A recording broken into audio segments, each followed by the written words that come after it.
যতদিন বাঁচিয়ে আছি বাগুন ব্যাস পর খাবো। কোনো সরকারের ভোটও দেবো না, কোনো সরকার দিকে চাপবো না। নিজের পেটে ভাত থাকলে বহুত সরকার পাবো। আমার এই জায়গায় টমেটো আছে, কাঁচকলা আছে, বেগুন আছে, ধনের পাতা আছে, কলার মুসা আছে। কোনটা কত করে বিক্রি করতেছেন? এটা 20 টাকা, ওটা 50 টাকা, এটা 60 টাকা, ওটা 10 টাকা, এটা 50 টাকা। কেমন চলতেছে আপনার? মোটামুটি ভাই, না মরে বাইসে আছি। রমজান উপলক্ষে কেমন চলে গেল? সংসারও অভাব ভাই, সংসারে বেশি সংসার চলতেছে না। আগে চলতে যেতাম, এমনি চলতে পারতেছি না। এমনি চলতেছে বড় লোকরা, চলুক না। কেন বড় লোকরা কেন আসলো? ওই যে গরিবকে পাড়ায় মেরে বড় লোকরা খায় আর পরে। যতদিন বাঁচিয়ে আছি বাগুন ব্যাস পর খাবো। কোনো সরকারের ভোটও দেবো না, কোনো সরকার দিকে চাপবো না। নিজের পেটে ভাত থাকলে বহুত সরকার পাবো। কেন আপনি সরকার পদে তো রাগ কেন আপনার? না ভাই, আমাকে সরকারের দরকার নেই তো। যখন গরিবদের দরকার হয় তখন সরকার দরজায় আসে, যখন সরকার হয়ে যায় তখনও কোন বাড়ার বাড়া। ও শালা দুধকে মারা দিগা। লোকজন মাছের চাহিদা কমই, কিন্তু বেচা কিনা যা হয় আলহামদুলিল্লাহ ভালো। এই রমজান মাসে চলে কোনটা বেশি বেশি? চলে শশা, চলে খিরা, চলে ওই যে আপনার লেবু চলে, কল্যা চলে, এগুলোই চলে। কোনটার দাম করে একটু বলবো? দাম ভাই কম, সবজির দাম কমিয়েছে। খিরা বেশি 30 টাকা কেজি, লেবু বেশি 10 টাকা পিস, 40 টাকা হালি, কল্যা 60 টাকা কেজি, কাঁচামরিচ 60 টাকা কেজি। আর এগুলো তো নেই না, কি করবে। আলু এখন মানুষ বেশি নেয় না? আলু নেয় না, বর্তমানে আলুর বাজার খারাপ। পেঁয়াজ কত করে? পেঁয়াজও নেয় না, পেঁয়াজ 30-35 ঠিক নেই বাজার। সাজনা ভাই 40 টাকা পোয়া, 160 টাকা কেজি। 160 এত বেশি, পাইকারি তো 700-800 টাকা করে পাল্লা। প্রতিদিন সস্তাও যায়। বেগুন 40 টাকা কেজি, শসা 30 টাকা কেজি, পটল 60 টাকা কেজি, করলা 60, মরিচ 60, আলু 30 টাকা কেজি, সজনা 60 টাকা কেজি। চলে কেমন? চলে ভালো। মানুষের চাহিদা কি দেখতেছেন আপনি? চাহিদা মোটামুটি চাহিদা নয়, পুরো চাহিদা শসা আর খিরা এলে আমি তো বেশি চাহিদা বেশি। ওখানে কি মানুষ খাওয়া ছেড়ে দিচ্ছে নাকি? ওইবার খাওয়া যায় দিচ্ছে।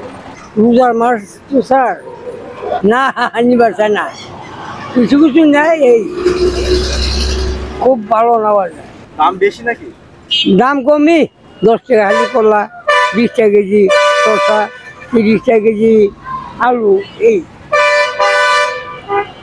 তারপর মানুষ নিতে চায় না। না। আপনি এটা কতদিন দিয়ে করতেছেন কি ব্যবসা? 50 বছর। 50 বছর। আরো তো করছি জায়গায় 9 বছর। কি নবশুদ্ধই চলে? হ্যাঁ, 9 বছর ধরে চলে এটা। আমি ফার্স্ট চাইছি এইখানে। আচ্ছা আপনি কিছু বলেন, এই জায়গায় আপনি যখন প্রথম আসেন তারা তো অনেক আসেন, আপনি এখানে কি দেখছেন এই বিষয়ে কিছু বলেন। প্রথম যখন আসেন এই জায়গাটা কেমন ছিল, মানুষ কেমন কি করছিল একটু বলেন। মানুষ তো যে খুব কম ছিল। আমি আসলাম মতো একজন মিটিং আইলো, তারপর আরেকজন আসলো, এই 3 জন। তারপর আস্তে আস্তে এই জায়গাটা বইটা গেল। কোনোরকম দিন পাটি জায়গায় চাললো ফুটপাতের ব্যবসা বোঝো না, খুব কষ্টের মধ্যে আছে, আবার খুব সুখের মধ্যে আছে। এবারই ভালো আছে ইনশাল্লাহ। হ্যাঁ, অনেক ভালো আছে ইনশাল্লাহ। এই বছর তো জিনিসপত্রের দাম অনেকটা কম, জিনিসের দামও কম, মানুষ আল্লাহর মতো টুকটাক খাওয়ার পাচ্ছে। অন্য বছরে এরকম খাওয়ার পায়নি কে, আর এবার নিবার পায়নি কে। অনেক আল্লাহ ভালো আছে মানুষের এবার। আপনার কেমন চলছে এগুলা? মোটামুটি, একবার ভালো তাও না, একবার খারাপ তাও না, সেগুলো চাল কোনো রকম কাল্লা দিন নেই। আচ্ছা আপনার দোকানে মানুষ কোনটা বেশি চাহিদা মানুষের আপনি দেখছেন?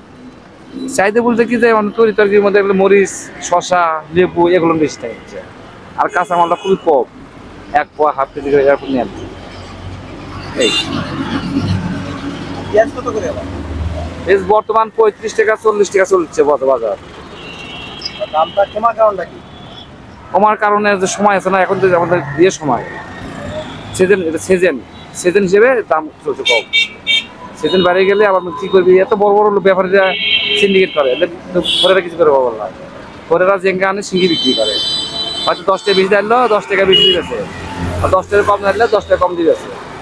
ঘরে করে করা কিছু নেই, যা করে সব বড় বড় পার্টিরা করে, টাকা আলাদা করে। কিন্তু বেচা কিনি কম হইতেছে। হ্যাঁ, কাঁচামাল তো খাই কম মানুষ, রমজান মাস না, কাঁচামাল একটু খাই কম। আগের তুলনায় কাঁচামালের দাম অনেকটাই কম। মানুষ এখন সন্তুষ্ট আছে যে কাঁচামালের যে দ্রব্যের দামটা কম, এখন মানুষ সন্তুষ্ট আছে, অনেকটা সন্তুষ্ট।